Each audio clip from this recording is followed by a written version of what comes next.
नमस्कार मित्रों, आज पितृ पूजा पे बोलने जा रहा हूँ। कुछ पितृ पूजा जैसी परंपराएं सनातन धर्म का आधार रही हैं, जिनके आधार पर चिरकाल से वर्तमान काल तक आज भी सनातन धर्म की ध्वजा पूरे विश्व में लहरा रही है। ये बड़े ही वैज्ञानिक ढंग से परंपराएं विकसित हुई हैं, जो मनुष्य के आर्थिक जीवन, राजनीतिक जीवन, सामाजिक जीवन को सकारात्मक रूप से प्रभावित करती है।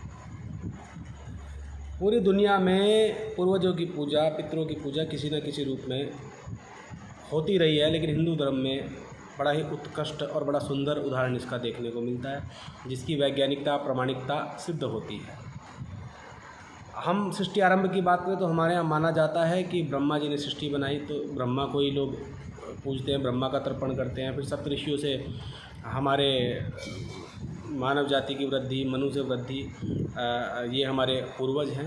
लेकिन सप्तऋषियों को, ब्रह्मा को हम देव रूप में तर्पण देते हैं। उसके बाद जो हमारे अन्य पूर्वज हैं, हमारी दूसरी पीढ़ी, तीसरी पीढ़ी, सातवीं पीढ़ी तक जहाँ तक हमें होता है, बाकी ज्ञात अज्ञात नाम से हम सभी को तर्पण देते हैं, सभी के नाम से श्राद्ध करते हैं। ऐसे बहुत से कर्म करते हैं। वास्तव में ये श्राद्ध पक्ष है क्या?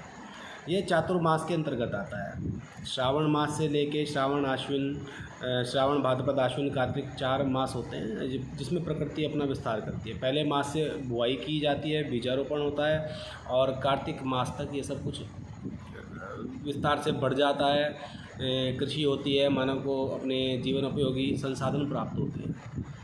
उसके बाद कार्तिक मास में देखते हैं कि जब मासांत होता है कार्तिक, तो अन्नकूट का पर्व भी मनाया जाता है, क्योंकि अन्न धन सब से हम परिपूर्ण होते हैं। इस समय सब त्यौहार मनाए जाते हैं। तो मैं बात करूं तो पहला मास जो होता है श्रावण मास होता है, जिसमें बीजारोपण करते हैं, प्रकृति अपना विस्तार करती है। तो प्रकृति में उसके बाद जो अगला मास होता है भाद्रपद, उसके कृष्ण पक्ष में हम लोग पितरों को याद करते हैं, उनके निमित्त। वैसे तो हर मास में अमावस्या पितरों की एक तिथि होती है। ये पितरों को याद करने का एक मुख्य कारण ये भी है कि हम उनकी दी गई भूमि पर कृषि इत्यादि करते हैं, और उनके बताए हुए कर्मों को, अनुभवों को हमें अपने अनुभव में लेना पड़ता है। इसलिए पितरों को याद किया जाना बहुत आवश्यक होता है, क्योंकि मनुष्य अपने बड़ों से ही पीढ़ी दर पीढ़ी सीखता आया है, और इस समय हमें कृषि करनी होती है। तो पितृपक्ष में देखिए कितनी महत्वपूर्ण बातें हैं। ब्राह्मण पूजन, उसको भोजन कराना, क्योंकि ब्राह्मण पंचांग द्वारा बताता है कि कब भाद्रपद मास आएगा, कब बीजारोपण करना है, किस समय किस प्रकार की फसल अत्युत्तम रहेगी, कितनी वर्षा होगी। उसके बाद हम गाय का बात करें तो गाय एक संसाधन है जिस पर आधारित हमारी संस्कृति रही है। खाद्य आपूर्ति के रूप में उसका दूध, घृत, दही, मट्ठा इत्यादि, और उससे बने हुए मिष्ठान, घी और मिष्ठान लंबे समय तक चल सकते हैं। और गाय का जो गोबर है वो खाद के रूप में, औषधि के रूप में, उसका मूत्र औषधि के रूप में, कीटनाशक के रूप में उपयोग किया जाता है। और गौवत्स खेती में, कृषि में जो मेहनत करता है उसमें बहुत ही उपयोगी होता है गाय का बैल। तो गाय का भी बहुत बड़ा रोल है। हमारी संस्कृति गाय पे आधारित है, इसलिए गौ पूजन, और ताकि गाय का अस्तित्व बना रहे, गाय की प्रजाति आगे बढ़ती रहे, तो इसलिए गौ पूजन है। काक पूजन की बात करें तो कौवा बहुत सी विष्ठा को खाता है, जो प्रकृति के जो दूषित पदार्थ हैं उनको ख़त्म करता है। और साथ में कौवा जो है हमेशा परिवार में रहता है,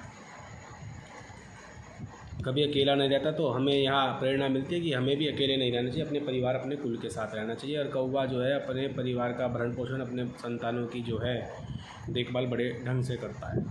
और बहुत से प्राकृतिक आपदाओं के संकेत काक ध्वनि से, कौवे के आने जाने से, बैठने से, बोलने से पता लग जाते हैं।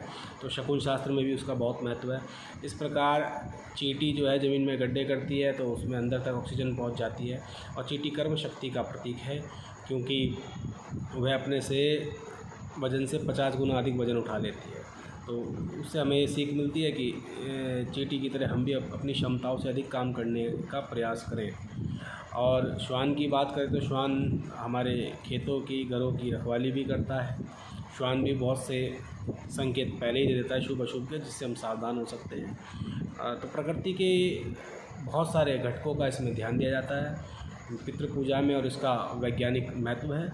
यही कारण है कि आज तक हमारी संस्कृति अस्तित्व में है, क्योंकि हम अपने सृष्टिकर्ता ब्रह्मा से लेकर के अपनी वर्तमान पीढ़ी के जो पूर्वज हैं, जो अभी कुछ समय पहले जिनका परलोक गमन हुआ है इत्यादि लोगों का अनुसरण करते आ रहे हैं, जिससे हम नित्य प्राचीन परंपरा को तो लेते हैं, जो नवीन हमें समय कालांतर में क्रमिक विकास हमारा हुआ उनको भी हम अपने साथ जोड़ते हुए नए अनुभवों को जोड़ते हुए नए आविष्कार करते हैं, नए प्रयोग करते हैं। हमारी संस्कृति का विस्तार होता है, हम आगे बढ़ते हैं। इन्हीं विचारों के साथ बहुत सूक्ष्म में मैंने बात कही कि ये पितृ पूजा वास्तव में बहुत महत्वपूर्ण है, वैज्ञानिक है, लेकिन पितृपक्ष को लेकर के कुछ भ्रांतियाँ हमारे समाज में फैली है, कुछ डरावना सा इसको बना दिया। ऐसा बिल्कुल भी नहीं है। पितृपक्ष का वास्तव में जो महत्व है वह है कि पूर्व के अनुभवों को वर्तमान में अपने कर्मों से जोड़ना, पितरों का धन्यवाद करना, क्योंकि उनकी भूमि, उनकी परंपरा, उनसे भाषा हमने सीखी है, सब कुछ उनसे ही प्रदत्त है, उनका धन्यवाद करना और आने वाली पीढ़ी को आगे उनकी शिक्षाओं को आने वाली पीढ़ी तक उनकी शिक्षाओं को पहुंचाना एक काम है। बाकी जो लोग कहते हैं कि पितृपक्ष में ये खरीदना नहीं है, ये नहीं है, वो नहीं है, सब व्यर्थ की भ्रांतियाँ हैं। सभी पर पितृदेवों की कृपा हो, सभी अपने पितरों का सम्मान करें और सभी का उद्धार हो। जय श्री राम, वंदे मातरम। बालाजी महाराज की जय।